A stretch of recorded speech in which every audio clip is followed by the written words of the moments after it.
प्रिय साथियों, मेरे चाहने वालों, मेरे कुछ गिने चुने आदर्श भक्तों, आप सबको मेरा बहुत सारा स्नेह, प्रेम और आशीर्वाद। आप लोग कैसे हैं? अभिषेक जी, राहुल जी, एरोन जी, शारिका जी, इस तरह से कुछ गिने चुने मेरे आदर्श भक्त हैं जो मुझे दिल से प्रेम करते हैं और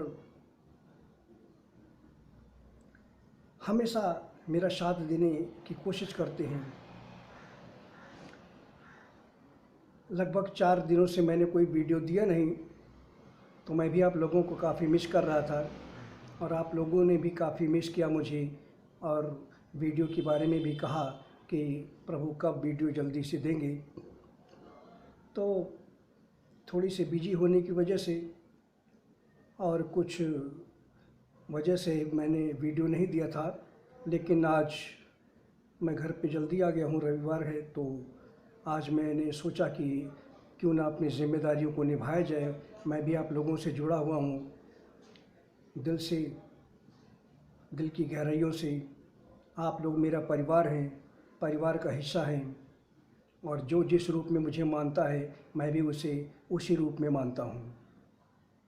जैसा कि साथियों आप लोगों को पता होगा कि कुछ दिनों पूर्व मैंने इस बात की आप लोगों के सामने इस बात को रखा था कि मैं धर्म, सत्य और न्याय की स्थापना के लिए, मानवता के कल्याण के लिए, समाज के कल्याण के लिए, आप सबके कल्याण के लिए मैं अन्न जल का त्याग कर एक आदर्श तपस्या करना चाहता हूँ। ये तपस्या 12 वर्षों से लेकर 14 वर्षों के मध्य की होगी। चूँकि अन्न जल का त्याग कर ये तपस्या करनी थी और इसमें फलाहारी लेना था, तो शरीर का भी हमें ध्यान रखना है। इसलिए इस बारे में मैंने आप लोगों से डिस्कस किया था और कुछ आर्थिक समस्याएं भी मैंने बताई थी कि जिस वजह से मैं ये तप नहीं शुरू कर पा रहा हूँ। और अब समय मेरे प्रकाट्य का भी आ चुका है, तो तपस्या करना मेरे लिए अनिवार्य हो चुका है, लेकिन अभी कुछ समय है। तो इसी कड़ी में एक हमारी भक्त थी जो कुछ दिनों पूर्व ही हमारे चैनल से जुड़ी थी और उनकी निष्ठा हमारे प्रति पूर्ण रूप से समर्पण के भाव की थी। एक महिला थी जो 63 वर्ष की हैं, बीना गोबर। मैं उनका थोड़ा सा नाम चेंज कर रहा हूँ, मीना नाम है उनका। तो उन्होंने करीब शायद 9 तारीख की सुबह की बात है, उन्होंने मुझसे कहा कि मैं आपके तपोभूमि में, आपके तपोबल में, आपके तपस्या में मैं कुछ सहयोग करना चाहती हूँ। तो मैंने उनसे कहा कि पहले आप अपने व्यक्तिगत जीवन में जो भी ज़रूरतें हैं उनको पूर्ण कीजिए और अगर उनके बाद बचता है तभी हमारे ऊपर, तभी हम पर ध्यान दीजिए। तो उन्होंने मुझे कमेंट्स किया कि नहीं, मैं आपकी सेवा करना चाहती हूँ, आप अपना अकाउंट नंबर दे दीजिए, फ़ोन नंबर दे दीजिए, मैं आपसे बात करना चाहती हूँ। शायद 9 तारीख के सुबह की घटना है। मैंने कहा ठीक है, मैं अकाउंट नंबर मैंने उनको दे दिया। मैंने सोचा 2-4-10 हज़ार रुपये बहुत ज़्यादा डालेंगी तो 10 हज़ार रुपये, लेकिन उन्होंने सुबह हमें फ़ोन किया और जब फ़ोन नंबर हमने दिया तो फ़ोन किया तो बातचीत हमारी हुई। तो उन्होंने कहा कि मैं प्रभु आपके चरणों में मैं एक छोटी सी रकम आपके अकाउंट में जमा करना चाहती हूँ और ये रकम 25 हज़ार रुपये की है। तो मैंने कहा, मैंने तो ऐसी कोई उम्मीद की नहीं थी और मैंने ना तो कभी अपने भक्तों से, अपने चाहने वालों से कभी ये कहा है कि मुझे पैसा आप लोग दीजिए, क्योंकि मैं स्वाभिमानी हूँ। मैं इस तरह कभी पैसे वगैरह कभी किसी से लिया ही नहीं हूँ और दुनिया को मैंने दिया हुआ है।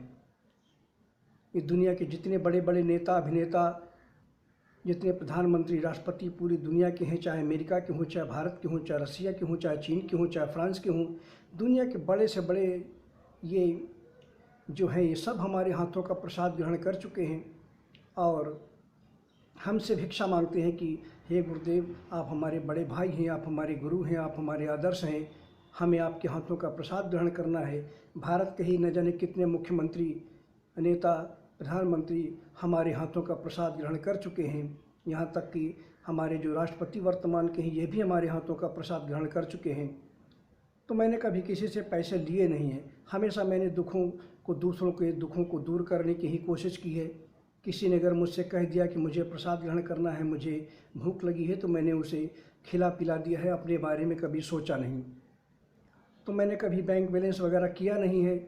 और लॉकडाउन भी हो गया तो उसमें और भी हम घर पे रिजर्व हो गए। तो मीना जी ने हमसे कहा कि हम 25,000 रुपये आपके अकाउंट में डालना चाहते हैं, और आपने अकाउंट दिया है, हम दोपहर तक, शाम तक जा कर के जहाँ पैसे वगैरह ट्रांसफ़र करते हैं उनके यहाँ से जाकर कर देंगे। मैंने कहा, मैं आप 2500 रुपये डालना चाहती हैं या 25,000 रुपये डालना चाहती हैं? तो उन्होंने कहा कि नहीं, हम 25,000 रुपये, हमने कहा है 25,000 रुपये डालना चाहते हैं। मैंने कहा ठीक है, कोई बात नहीं है। और जो भी हमने कहा, आप हमारी एक आदर्श भक्त हैं। और हमने उनसे ये भी कहा कि दुनिया में जितने भी लोग हैं उन लोगों ने हमेशा मुझसे पाने की कोशिश की है। आप पहली मेरे जीवन में ऐसी महिला हैं जो देने के बारे में सोच रही हैं और धर्म, सत्य, न्याय की रक्षा में आप सहयोग करना चाहती हैं।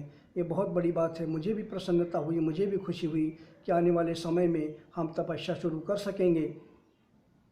तो उन्होंने कहा कि ठीक है गुरुदेव, हम जो है कि आज आपके पैसे ट्रांसफ़र कर देंगे अकाउंट में, और अकाउंट में ट्रांसफ़र करके या तो आप हमें ईमेल दे देना, तो उसमें आपको सूचना दे देंगे, या नंबर में, नहीं तो मैसेज के द्वारा हम आपको डालने के बाद सूचित कर देंगे। लेकिन उसके बाद दिन में क्या हुआ, क्या उनके दिमाग में आया, रात को जब हमने उनको फ़ोन लगाया 2-3 बार तो नहीं उठाया। फिर उन्होंने एक बार फ़ोन उठाया, उनका भी फ़ोन आ गया। तो हमने बातचीत की, फिर हमने पूछा कैसे, क्या हाल चाल है? तो उन्होंने कहा कि, तो उनके सुर पूरी तरह बदले हुए थे। उन्होंने पहले स्टार्टिंग में ही कह दिया कि आप अगर परमात्मा हैं तो पहले कुछ ऐसा चमत्कार दिखाइए, कुछ प्रूफ दीजिए, जिससे कि हमें लगे कि आप वास्तव में ईश्वर हैं, भगवान हैं। तो मुझे भी बड़ा अफसोस हुआ कि उन्होंने एक शर्त रख दी कि आप पहले कोई चमत्कार दिखाइए, कोई ऐसा प्रमाण दीजिए जिससे कि हम समझ सकें, महसूस कर सकें, जान सकें कि हम आपको ब्रह्म मानते हैं, ईश्वर मानते हैं, लेकिन उसका कोई प्रमाण दीजिए। तो हमने उनसे कहा कि ये कोई भक्त ये तय नहीं कर सकता, दुनिया का कोई भी ये भक्त नहीं तय कर सकता कि भगवान उसे कब प्रमाण देंगे, कब चमत्कार दिखाएंगे। भक्त का काम होता है तपस्या करना, याचना करना, अपनी फरियाद रखना। लेकिन ये कोई भक्त ये शर्त नहीं रख सकता कि अगर आप चमत्कार पहले हमें दिखाइए, कोई ऐसा चमत्कार दिखाइए, हमसे कॉल करके बात कीजिए, या हमें प्रसाद खिला दीजिए अपने हाथों से जैसा आप करते हैं, कोई ऐसा महिमा दिखाइए जिससे कि हमें लगे कि आप ब्रह्म हैं। तो हमने कहा कि हमें अच्छा नहीं लगा, और हमने कहा कि अगर यही बात थी तो आपने पहले, अगर आपने अकाउंट में पैसे डालने की बात करने के पहले अगर आप ये बात कहती तो अति शुभ होता, और इसमें आपकी कोई समस्या नहीं थी, आपकी बात जायज़ होती। पर तब आपने ऐसा कुछ कहा नहीं। और मैंने भी कहा कि मैंने कभी किसी से ये पैसे वाली बात कही भी नहीं है कि पैसा मुझे चाहिए, कोई मुझे पैसा दे। मैंने उनसे कहा कि आपने ही इच्छा रखी थी, और मैंने मना भी किया था कि पहले अपने जीवन के सुख दुख खर्चों को देखिए, उसके बाद ही आप हमारे बारे में सोचें। अगर ये बात आपने पहले कही होती कि प्रभु ऐसा कोई हमें दृष्टांत दीजिए, ऐसा कोई, हम आप पर पूर्ण विश्वास करते हैं, लेकिन ऐसा कोई महिमा दिखा दीजिए जिससे कि हमारा आपके प्रति और निष्ठा परम हो जाए, गूढ़ हो जाए।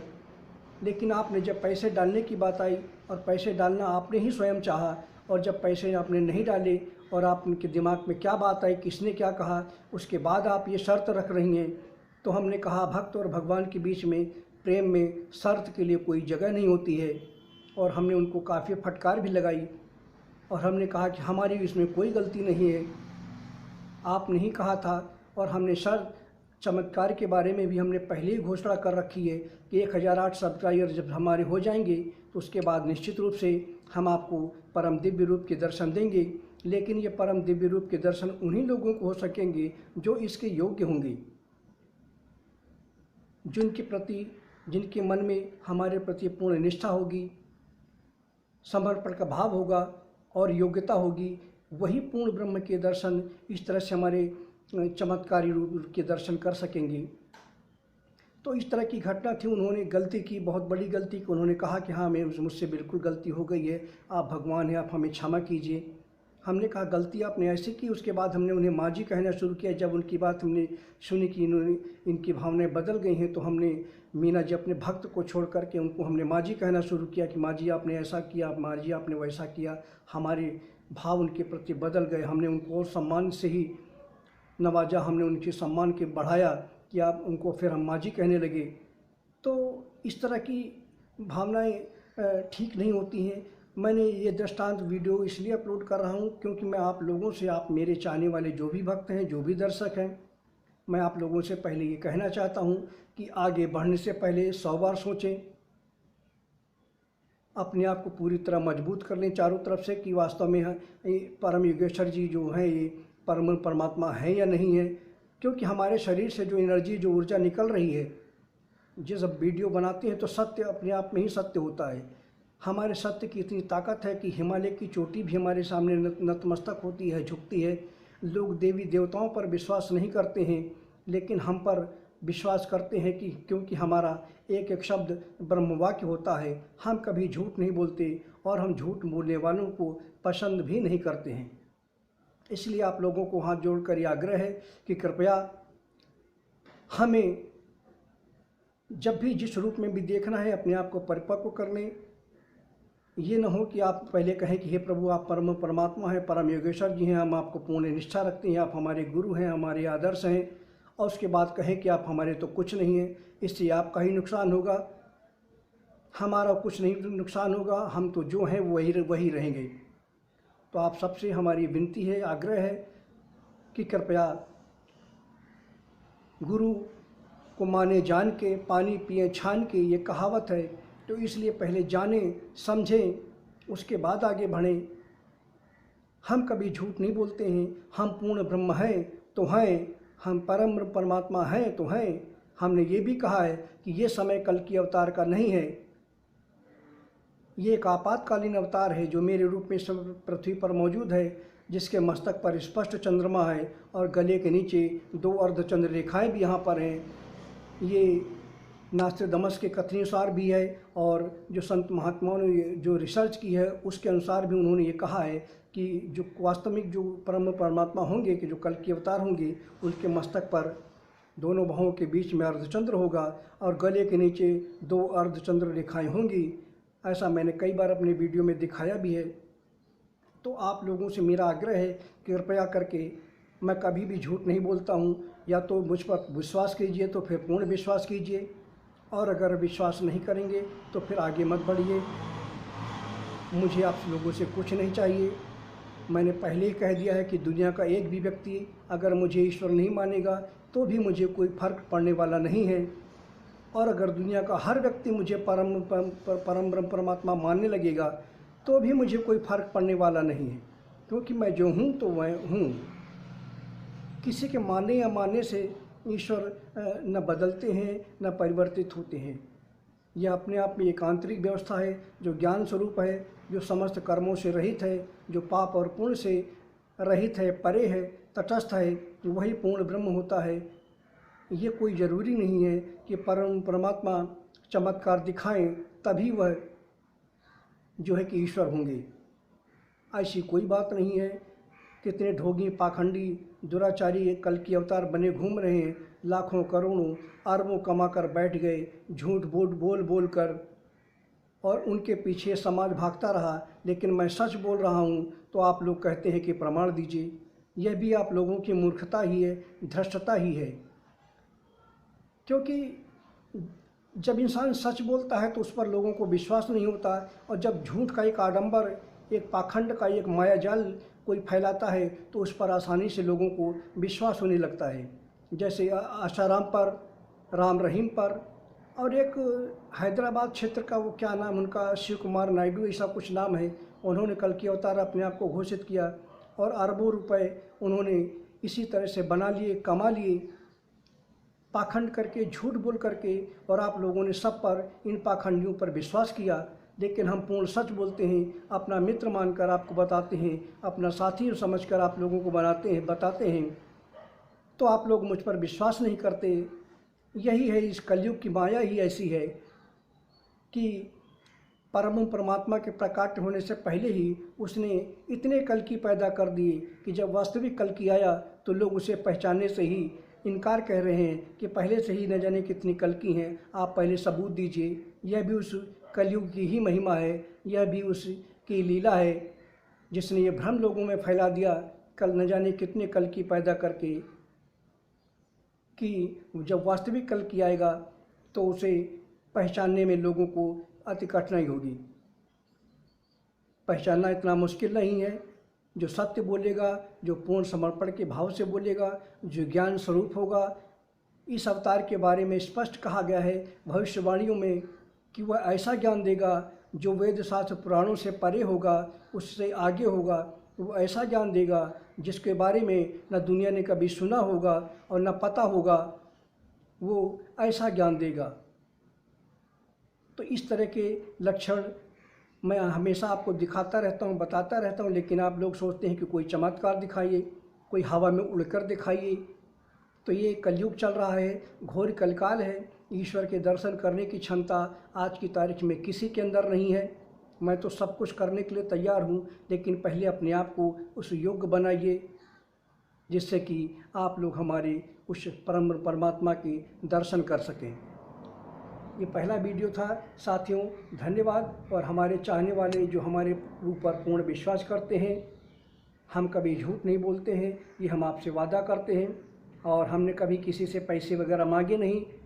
मीना जी ने पैसे डालने की प्रयास किया, उन्होंने खुद ऑफ़र किया, लेकिन वो फिर मुकर गईं और इसका दंड उन्हें अवश्य भुगतना पड़ेगा। धन्यवाद।